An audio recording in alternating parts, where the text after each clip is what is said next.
সম্মানিত দর্শক, ফুলপ্রেমী বন্ধুগণ, সকলকে আমার আন্তরিক অভিনন্দন। এই মুহূর্তে দেখুন, আপনাদেরকে একটি ফুল গাছের সঙ্গে পরিচয় করে দিব। এই একটি ফুল গাছ আমরা দেখতে পাচ্ছেন, গোলাপি রঙের ফুল ফুটে গাছে ভরে গেছে। গাছটি সুরক্ষিত করার জন্য, রক্ষণাবেক্ষণ করার জন্য দেখুন একটি খাঁচা দেওয়া হয়েছে, একটি প্লাস্টিকের খাঁচা অর্থাৎ একটি বেড়া দেওয়া হয়েছে।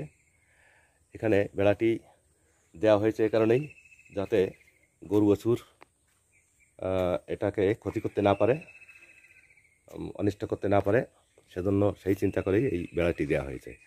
তো আসলে আপনারা যদি এই ধরনের গাছ রোপণ করেন তো এইভাবেই আপনারা বেড়া দেবেন, সেটাই আমি আপনাদের কাছে একটু বলে রাখছি। আর আরেকটা বিষয় হচ্ছে, এই যে ফুল গাছটি দেখছেন, এই গাছ হয়তো বা অনেকে চিনে থাকবেন, তারপরে আমি পরিচয়টা একটু দিয়ে দিচ্ছি। এটার নাম হচ্ছে মচন্ডা ফুল। এই ফুল মূলত একটি বিদেশি ফুল। আমাদের দেশে এখন বিভিন্ন অঞ্চলে এই ফুল গাছ দেখা যায়, বিশেষ করে পার্কের মধ্যে, ভার্সিটির মধ্যে, বিভিন্ন স্কুল কলেজ, বাড়ির আঙ্গিনায় অনেকে রোপণ করে থাকেন। তো আসলে এই ফুল গাছটি বেশ বড় হয়ে থাকে, প্রায় 15 থেকে 16 ফুট উচ্চতা হয়ে থাকে। তবে প্রতি বছর এই ফুল গাছের ডাল কেটে দেওয়ার নিয়ম, তাহলে নতুন নতুন আবার ডাল বের হয়, নতুন ডাল গজায়, নতুন ফুল ফুটে আবার গাছে ভরে যায়।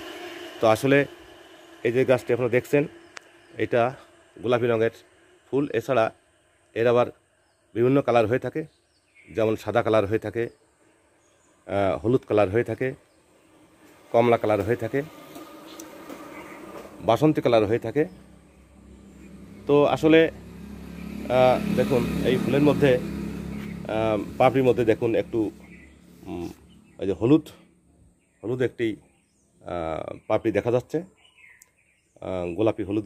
গোলাপির মধ্যে একটি হলুদ পাপড়ি দেখা যাচ্ছে। এটা আসলে সত্যি একটি মন কেড়ে নেওয়া দৃশ্য। আপনারা বন্ধুরা যে যেখান থেকে ভিডিওটি দেখছেন, আশা করি সকলেরই ভালো লাগবে। আপনারা এই ধরনের গাছ যদি বাড়িতে রোপণ করেন, অবশ্যই আপনার পরিবেশ ভালো থাকবে, আপনার মনও ভালো থাকবে। আসলে ফুল একটি পবিত্রতার প্রতীক। ফুলকে কে না ভালোবাসে। তো ফুল রোপণ করার জন্য, এর বিশেষ রক্ষণাবেক্ষণ করার জন্য আগে থেকে এর সুব্যবস্থা করা দরকার। তা না হলে এই গাছগুলো ক্ষতিগ্রস্ত হতে পারে। তো গাছ যাতে ক্ষতি না হয়, সেজন্য আমাদের এভাবেই বেড়া দিতে হবে। আর বিশেষ করে গাছ আমরা রোপণ করব, কিন্তু গাছ রোপণের আগে আমাদের রক্ষণাবেক্ষণের কথাটাই আমাদের ভাবতে হবে। তো বন্ধুরা, গাছ শুধু রোপণ করলে হবে না, ফুল গাছ আমাদের পরিবেশকে ভালো রাখে। তো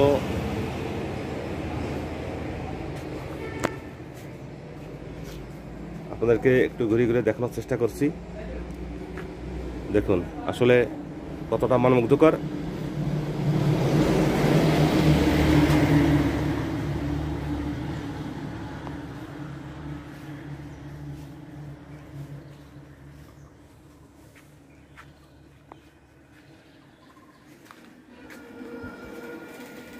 হ্যাঁ বন্ধুরা, এতক্ষণ আমার সঙ্গে ভিডিওটি ধৈর্য সহকারে দেখার জন্য আমি সকলকে ধন্যবাদ জানাচ্ছি। সবাই ভালো থাকবেন, সুস্থ থাকবেন। দেখা হবে কোনো এক নতুন ভিডিওতে। আর এই ভিডিওটি যদি আপনাদের ভালো লেগে থাকে, তাহলে একটি সাবস্ক্রাইব করতে ভুলবেন না। ধন্যবাদ সবাইকে, আবার দেখা হবে। ভিডিওটি আজকে এ পর্যন্তই, আপাতত বিদায় নিচ্ছি।